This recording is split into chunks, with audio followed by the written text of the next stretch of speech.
Hello প্রিয় ছাত্রছাত্রীরা, আজকে আমি ক্লাস 10 এর প্রথম অধ্যায় একচল বিশিষ্ট দ্বিঘাত সমীকরণের কষে থেকে 1-এর 5-এর 7-এর দাগের অঙ্কগুলো থেকে আলোচনা করব।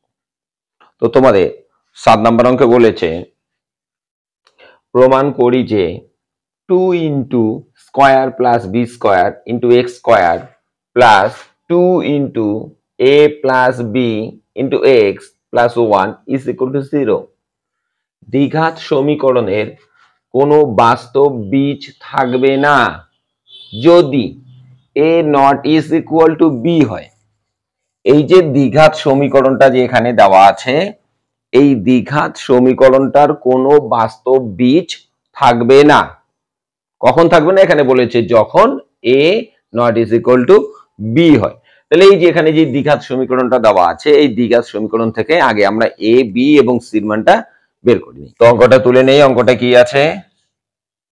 2 into square plus B square into x square plus 2 into A plus B into x plus 1 is equal to 0। এই যে সমীকরণটা আছে দ্বিঘাত সমীকরণ, এই সমীকরণটিকে আমরা দ্বিঘাত সমীকরণের সাধারণ রূপ A X square plus B X plus C is equal to 0 এর সঙ্গে তুলনা করে এখান থেকে এ বি এবং সির মানটা বের করে নিই। তাহলে লিখি প্রদত্ত সমীকরণটিকে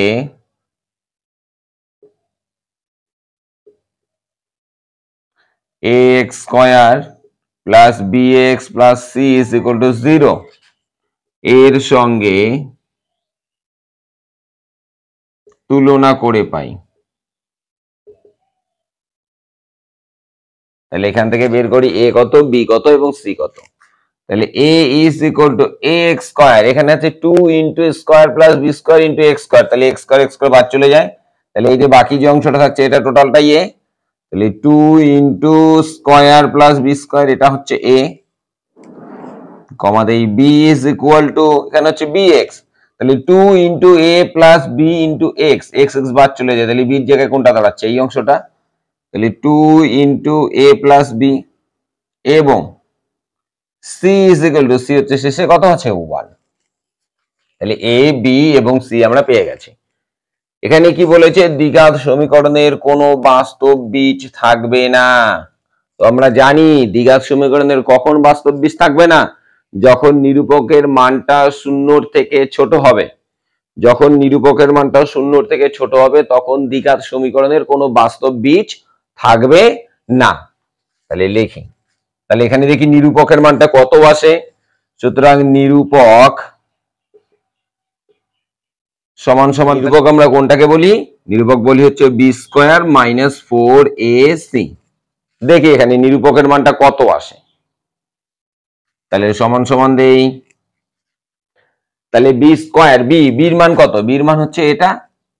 তাহলে 2 ইন্টু এ প্লাস বি, এটি বি, আমি বির জায়গায় বির মানটা লিখলাম, তার কি আছে? স্কোয়ার আছে বাইরে। তাহলে টোটালটাই দ্বিতীয় বন্ধনীতে রেখে এই যে বাইরে স্কোয়ার দিলাম, মাইনাস এরপরে কি আছে? 4ac, তিনটাই গুণ আছে। তাহলে 4 ইন্টু এ, এর মান কোনটা? এর মান হচ্ছে এটা।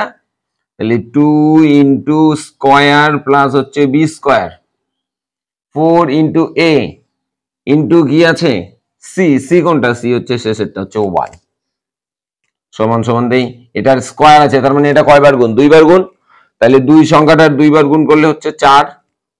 ব্র্যাকেট শুরু করি, এই ব্র্যাকেটে কি আছে? a প্লাস বি, এটাও কয়বার গুণ? স্কোয়ার আছে, মানে 2 বার গুণ। তাহলে 2 বার গুণ করলে কি আসবে? স্কোয়ার প্লাস 2ab প্লাস হচ্ছে বি স্কোয়ার, এটা আসবে। এবার এই তিনটা এখানে গুণ চিহ্ন আছে, তাহলে আমরা আগে বাইরের গুলো গুণ করে নেই। মাইনাসে প্লাসে হচ্ছে মাইনাস চিহ্ন আসবে, মাইনাস। তাহলে 4 দুগুণ হচ্ছে 8, 8কে কি হয়? 8। তাহলে 8, তার সঙ্গে কি গুণ আছে? স্কোয়ার প্লাস হচ্ছে বি স্কোয়ার, সমান সমান দেই। এখানে ইনটু আছে, তাহলে 4 দিয়ে এটাকে গুণ, তাহলে 4 দিয়ে গুণ করে নেই। গুণ করার আগে কি গুণ? চিহ্ন গুণ। তাহলে প্লাসে প্লাসে প্লাস, না দিলেও চলে, সামনে 4 আর স্কোয়ার গুণ করলে হচ্ছে 4 স্কোয়ার, প্লাসে প্লাসে প্লাস 4, তার সঙ্গে 2ab গুণ, তাহলে 4 দুগুণ কত হচ্ছে? 8, তাহলে হচ্ছে 8ab, প্লাসে প্লাসে প্লাস 4 আর বি স্কোয়ার গুণ করলে হচ্ছে 4b স্কোয়ার, এটা 8 দিয়ে গুণ, তাহলে মাইনাস এ প্লাস হচ্ছে মাইনাস 8 আর স্কয়ার গুণ করলে 8 স্কয়ার, মাইনাস এ প্লাস মাইনাস 8 দিয়ে বি স্কয়ার কে গুণ করলে হচ্ছে 8 বি স্কয়ার। এখন সদৃশ পদ থাকলে তার যোগ বিয়োগ করে নেই, সমান সমান দেই 4 স্কয়ার আর হচ্ছে 8 স্কয়ার, তো এটা মাইনাস, এটা হচ্ছে প্লাস, এটা হচ্ছে মাইনাস, প্লাসে মাইনাসে মাইনাস, তার মানে হচ্ছে বিয়োগ করা। তাহলে 8টা স্কয়ারের থেকে 4টা স্কয়ার গেলে কটা থাকবে? 4টা, তাহলে হচ্ছে 4 স্কয়ার। এই দুটোর মধ্যে বড় কোনটা? 8 কি চিহ্ন? মাইনাস, তাহলে হচ্ছে মাইনাস 8ab, এখানে একটা পদই আছে যা আছে তাই লিখি, প্লাস 8ab বি স্কয়ার, এটা প্লাস এটা হচ্ছে মাইনাস, তো প্লাসে মাইনাসে মাইনাস, তার মানে হচ্ছে কি বিয়োগ করা। তাহলে 8টা বি স্কয়ারের থেকে 4টা গেলে 4টা বি স্কয়ার, বড়টার সামনে কি চিহ্ন? মাইনাস, তাহলে মাইনাস 4 বি স্কয়ার। এখান থেকে কমন নিয়ে নেই, কি কমন যাবে? প্রত্যেকটাতে দেখি এখানে 4 আছে, 8 কে ভাঙলে পাচ্ছি 4 দুগুণ 8, 4 আর 2, এখানে কি আছে? 4 আছে, তাহলে প্রত্যেকটাতে দেখছি 4 আছে, সামনে কি চিহ্ন? মাইনাস, তো মাইনাস 4 আমরা কমন নিয়ে নিই এখান থেকে। কি কমন নিলাম? মাইনাস 4, ব্র্যাকেট শুরু করি। আচ্ছা, এখান থেকে মাইনাস 4 কমন চলে গেছে, তো মাইনাসটাকে এই যে এখানে ইনটু আছে, তো মাইনাসকে কি চিহ্ন দিয়ে গুণ করলে মাইনাস আসবে? আমরা জানি প্লাসে মাইনাসে মাইনাস, তাহলে সামনে কিছু নেই মানে হচ্ছে প্লাস চিহ্ন। তো 4 কে কত দিয়ে গুণ করলে 4 স্কয়ার আসবে? তাহলে হচ্ছে স্কয়ার। এবার এখানে আছে প্লাস 8ab, তো মাইনাসটাকে কি চিহ্ন দিয়ে গুণ করলে প্লাস আসবে? আমরা জানি মাইনাসে মাইনাসে প্লাস, তাহলে হচ্ছে মাইনাস চিহ্ন। 4 কে কত দিয়ে গুণ করলে 8ab আসবে? কত আসবে? 4 দিয়ে 8 কে ভাগ করলে আমরা পাই 4 দিয়ে 8ab কে ভাগ করলে কত আসে? 2ab। মাইনাসটাকে কি চিহ্ন দিয়ে গুণ করলে মাইনাস আসবে? প্লাস। 4 কে কত দিয়ে গুণ করলে 4b স্কয়ার আসবে? b square. তাহলে সামনের -4 এ থাক, square minus 2ab plus b square, এটা কার সূত্র? a মাইনাস b তার হচ্ছে হোল স্কয়ার, তাহলে এই a মাইনাস b তার হচ্ছে হোল স্কয়ার। তাহলে নিরূপক যেটা, নিরূপকের মানে কত পেলাম? -4 ইন্টু a মাইনাস b তার হচ্ছে হোল স্কয়ার। তো মাইনাস মানেই সেটা জিরোর কি হচ্ছে? ছোট হয়, তাহলে এই মানটা কি বেরোলো? নিরূপকের মানটা কার বেরোলো? জিরোর থেকে ছোট বেরোলো। জিরোর থেকে ছোট মানেই তার কোনো বাস্তব বীজ থাকবে না, এখানে তো বলেছি কোনো বাস্তব বীজ নেই। তাহলে এটা কি বেরোলো মানটা? নিরূপকের মান 0 থেকে ছোট, তাহলে লেস দেন 0। তাহলে লিখি, সুতরাং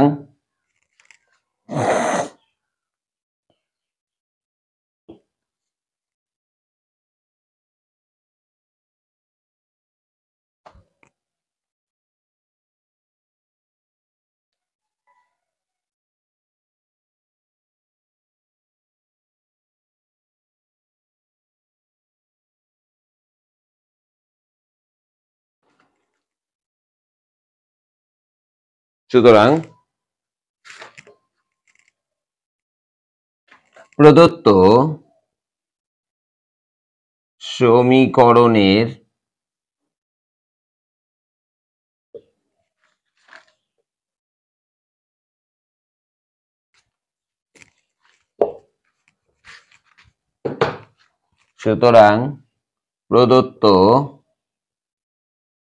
সমীকরণের নিরূপক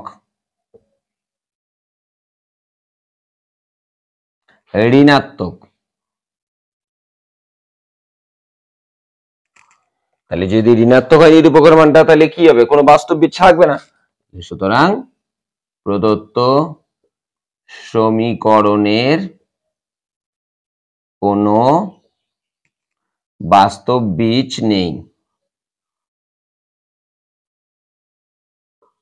তো আজ এ পর্যন্তই, পরের ক্লাসে আবার দেখা হচ্ছে।